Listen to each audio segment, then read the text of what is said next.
Happy Thursday. Happy beautiful Thursday, everybody, and welcome to another Chamber Check-In episode from Idaho's only five-star accredited chamber.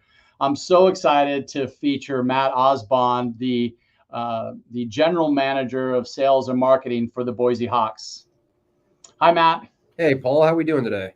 I'm doing awesome. Like I said, it is just gorgeous out there. If you have an opportunity to get out and walk around, it is spring has finally sprung, and what that means is baseball is starting. So, trust me, being out here at the ballpark, that's every second I can. I take it. I'm out there. That's awesome.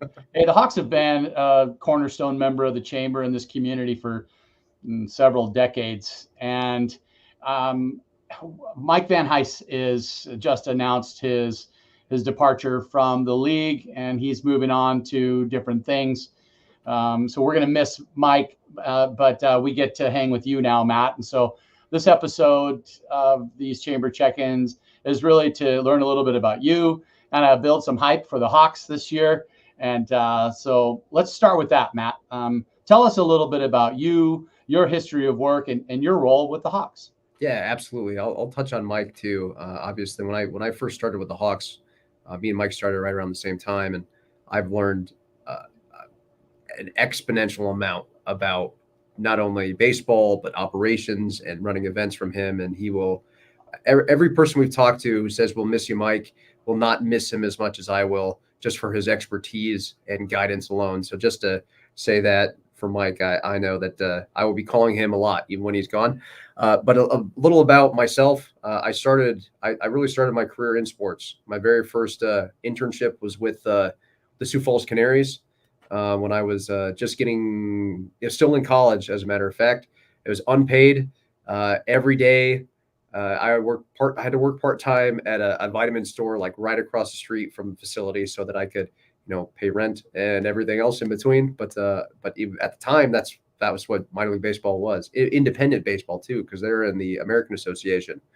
So I did that for a season, and then baseball was over, and it was fall, winter time, and I was an athlete as well, so I played football at the NAIA level over there, and I then took an internship with the Sioux Falls Skyforce, the basketball team. At the time, they were still the D League, which is now the G League, and I worked for them for 2 seasons before the Hawks had a position open, and I moved again from South Dakota to Boise, Idaho, to work for the Hawks. And I've been here since, I was here for 2016 was my very first season with them until the beginning of 2022. And then I stepped away to work on some stuff with my wife. And then now with Mike leaving, they asked me to come back, and here we are, ready to rock and roll. Wow, Matt, I didn't know you had such a sports past, and now it makes sense. Yep. You're the perfect guy. So thanks for coming back to the Hawks and helping running the organization. We have a lot of new people moving to the Valley. Those that know the Hawks. Give us the origin story. When did the Hawks come? Tell us the kind of the trajectory and when it started and where we're at now. Yeah, of course. The Hawks themselves, they started in 1987, and everyone knows that the first couple of seasons they played at Bora High School. Bora may still have some of the seats that they had back then, and then 1989 they built the Memorial Stadium.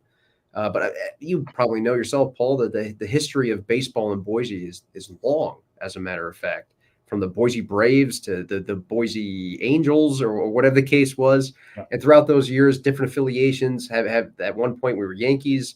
Obviously, Cubs was probably the most popular time for the Hawks when Gary was the first time he was the manager here. And I know I always like to make the joke that 2 million people saw Chris Bryant play in this ballpark, and that was definitely not the attendance that year. But That's awesome. There's a deep, long history of baseball, and the Hawks are a rich part of that. And so to have the ability to really continue that with this season and moving forward is just an opportunity that would be crazy for me to have said no to. So I'm excited that we're in the situation we're in. The Pioneer League spawned a few years ago. Help me share kind of how that came to be and how many years we're in now. Okay, so that's a long answer for that question. As a matter of fact, yeah. Yeah. The Pioneer League, as it is, as we know it now, was created in after the 2020 not season, as I like to say, because we did not play in 2020. Not only because of COVID-19, but after the contraction of a lot of minor league teams across the nation, which honestly, yeah, you can look at it negatively or whatever, whatever you will, but it's had a positive impact on the Boise Hawks as far as moving to the Pioneer League, creating new rivalries, getting local players. We have Yeah. people who've been from the Treasure Valley play for the Hawks, which in the past, when we were in affiliated ball, wasn't the case. Now people are literally coming to the stadium like, yeah, that's my kid Yeah. playing right there. That's a cool thing that we've never had the chance to do before. So joining the Pioneer League starting in 2021 has been really a surprise, but a welcome one for sure.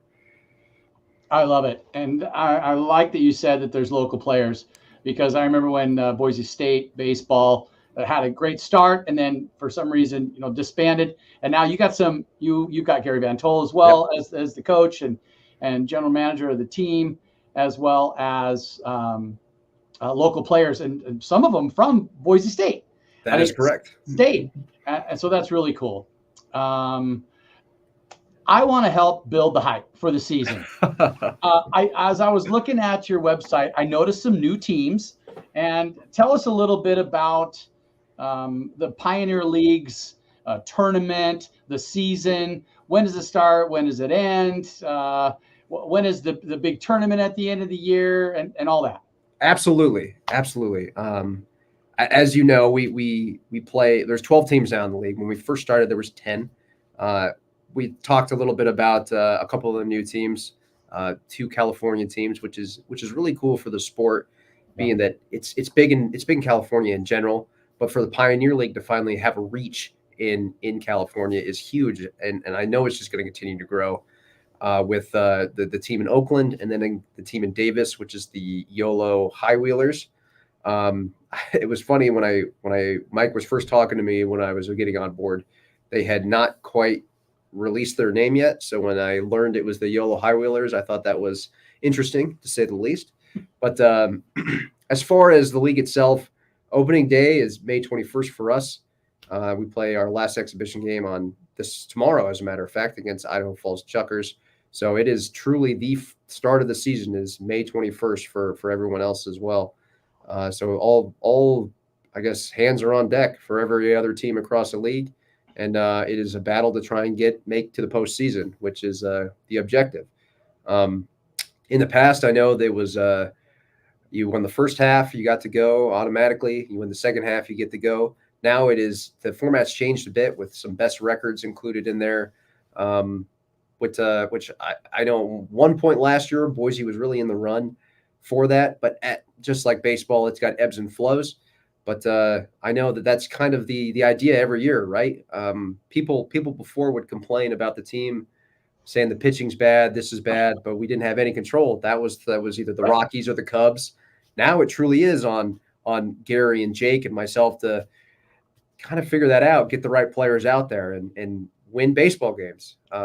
Outside of all the other operation, it really is. We want to be winners, and we want to put the best product on the field, not only because we want success for them, but we want success for the community as well. I love it. There's a big fan experience at the Hawk Stadium. Tell us a little bit about some of the promotional things that people may not know about. Anything new? I know you built the new Coors Light garden Yeah. or the new garden, the beer gardens, and it looks really cool and moved some things around. What's coming up? What's new for the Hawks and that fan experience? I'm something that I think is really cool. We've moved to a digital program. I know some other stadiums have done this as well. It's just a little more interactive, right?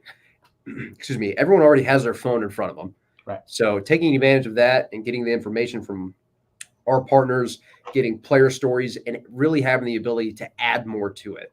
In the past, when we had a program, which was great, it really was, but it was limited. We only had a number of pages, but now it's almost unlimited at this point. So it's exciting the stories, the statistics, the up to date statistics that people want to see that we can just put right there in the program ad almost at the moment. That's I think is probably one of the more of the cooler things we have going on this year. On top of that, I know this is going to sound crazy, but we've built a merch store, which sounds like why didn't you have one before? And it was convoluted. Let's just say that. So we have one, and it looks great, honestly. So when you get the chance to come, Paul, it's incredible. Our Jake, our vice president, he built it by himself. Wow. He just Mr. Do everything that Jake is. So that was incredible to have him do that. And the very first night was, I think our merch person was like, I don't think anybody was not in the store all night. So obviously, let's continue that trend. And probably the other cool thing that I'd like to mention, Boise, that I've learned since I've lived here, is they really like things to be local. So everything we've always had local meat, we've always had local hot dogs, we've always had local bread, local French fries. That's a huge one. But new this year, we're adding more local beers to the garden. Oh, great! Oh, absolutely. And I know personally I'm excited. I don't think I can name any of them right now. I just know that Jake was like, "Yep, we're adding local beers from local breweries." I was like, "Well, that's awesome. What are they?" He's like, "I'll get back to you on that." So there have been conversations about adding those, and I know that that's going to be implemented either today or tomorrow for not only the food truck event, the exhibition game, but most definitely for opening day. I'm so excited to see the new merch store. That's really cool. I don't think anybody has got one of these like I do. If you can find one of these, that's pretty cool. You are correct. That is a rare sight right there, to be honest with you. Oh, that's cool. And the digital program. As I'm looking up on your website, I think what was new last year is you could watch these games live through the website. And I'm gonna put the website on the screen right now and just have it scrolling in the bottom. So for those that want to have more information on the Boise Hawks, you can just go to boisehawks.com. There's a schedule, all the promotions, the club information, the stats and scores are super fun if you're a stats person and looking at the scores. I love doing that stuff. Checking out how the team's doing. You have the team store, the gear store, and then you can watch live. I think that's really cool. Talking about stats and scores, and people love to watch games when their home team wins. How's the team looking this year, Matt? It's looking strong. Gary has told me that he's got a few guys who've returned from last year who've developed even more. We picked up a couple guys, made a couple trades. We've had to whittle down the roster a little bit. We've had spring training going on, so they look good. They look sharp. Bats are moving. We had 2 exhibition games already that I've mentioned already. I know we've won them both. We played the Black Sox, and those who don't know who that is, it's like a traveling showcase team. But the first one went to a knockout round. So those of you who don't know what a knockout is, we don't play extra innings in Pioneer League. We do basically a home run derby, if you will. And then at game 2, we gave up 1 run and we hit 20 ourselves. So right now we know the bats are moving a little bit. Hopefully we can keep that up when we play Idaho Falls tomorrow. I love it. Yeah, that knockout round thing is really cool. And I think that started when the Pioneer League started, was no extra innings, which I think is great when you're getting into almost 10 o'clock, 10:30 at night. And I got my kids there and we need to go to school the next day. It's nice to finish it out. And it is super fun to watch one of the coaches or one of the staff members throw some softballs at these guys and let them crack one over the fence. That's exciting as well. Kind of like a shootout in soccer, right at the end. Exactly. Yep. Exactly. I like that. And then, hey, what about pitch clock, bat clock? Tell us what's changed there. Yeah. So I from what I understand, the pitch clock, it's extended its time a little bit. I know people say that it's supposed to speed up the game. The statistics we got from last year, it has decreased the time of the game by 37 or 32 minutes. It was one of those, it's kind of in that frame, which is great, right? I mean, again, for the same thing, because we're all about families for the Boise Hawks. So what it is a pitcher who has a man on base has 18 seconds to throw the ball. Oh, wow. And honestly, it goes much faster than I anticipated. But the same thing, if he has no one on base, he only has 15 seconds. So it's been interesting to see. As you know, we actually implemented that in, I want to say 23 was the first year that we had it at this Right. level. I So think so.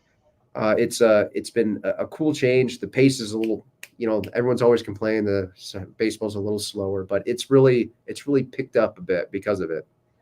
Okay, cool. Okay, ticket sales, sponsorships, what's still available? I'd be lying if I said plenty, but there's always something, right? There's always something. What's beautiful about us is we're creative. We're minor league baseball, so we absolutely have to be creative. So we love to work with anybody and create something that fits along their messaging, their campaigns. On the sponsorship side, on the ticket side, I mean, we still have some great spots open. Okay. I know my team has been working hard to try and fill those as best they can, and they're doing a great job. Honestly, I'm anticipating probably for ticket sales the best year we've had in the history of the Hawks. To be Right. honest with you, so Awesome. same with sponsorship. We're really rolling high on that, and we're pacing and tracking exactly the way we should be. There's full season tickets and half season tickets. Help me understand a little bit more about that. Yeah, of course. I know it's funny you asked that, Paul, because we get so many people who ask about half season tickets and think, well, is it the first half of the season? Is it the second half of the season? And it's really, if you want to think about it, it's every other game basically. We have a plan A and a plan B. Plan A gets this many days this week. Plan B gets the opposite. It's broken up very evenly as far as the hot dates, the Fridays, the Saturdays, the big promo nights. We make sure that we even it out and make it affordable for everybody. How many games? How many home games for the season? 48 home games, which Oh, is wow. which is awesome. It used to be way less, was 36, I want to say, when we were affiliated. So having more games just gives us more opportunities to showcase the team to the community, which is awesome. Okay, so first official run is 7 days at home starting the 21st. Is it? I think it's 6. But Is it 6? Okay. so yeah, so it's that Tuesday to Sunday. We're playing Grand Junction, the Jackalopes. Just excited that first pitch is coming sooner rather than later. I know Gary couldn't be more thrilled. Yeah, I mean, even seeing him at games, it's unbelievable. I honestly sometimes I can't believe that I'm even back doing what I've always loved to do. Oh. But no, Tuesday, May 21st, true opening day. Okay. Hopefully we get a huge crowd. I mean, typically opening day is a big one, but the anticipation is like I'm on the edge of my seat because I'm just ready to go. I love it. Okay, before we close, before I let you get back to work, Matt, help me share if there's anything else you'd like to educate the listeners on. I guess really the only thing is if they are looking to purchase tickets, the easiest way to do it online, BoiseHawks.com. Purchase them through us. There's a lot of third-party, secondary ticket market people. Markups really high, and it's not just at this level. It's through the majors. It's through even collegiate sports as well. I would say best place to buy them, BoiseHawks.com. Okay. Hey, Matt, thanks again for your leadership. I'm so excited to work more closely with you this year and into the coming years. Tell Mike, and I'll see him soon before he jets off, but tell the team we're excited for a great season, and go Hawks. Absolutely, Paul. Thank you, and thank you to the chamber. We know we've been members for a long time, and that's continued to be the trend. We couldn't do half the things we did without the support from the Boise Chamber and from you, and look forward to continuing the relationship and growing it even more so. Awesome, Matt. Have a great weekend. See you next week. Thanks, Paul.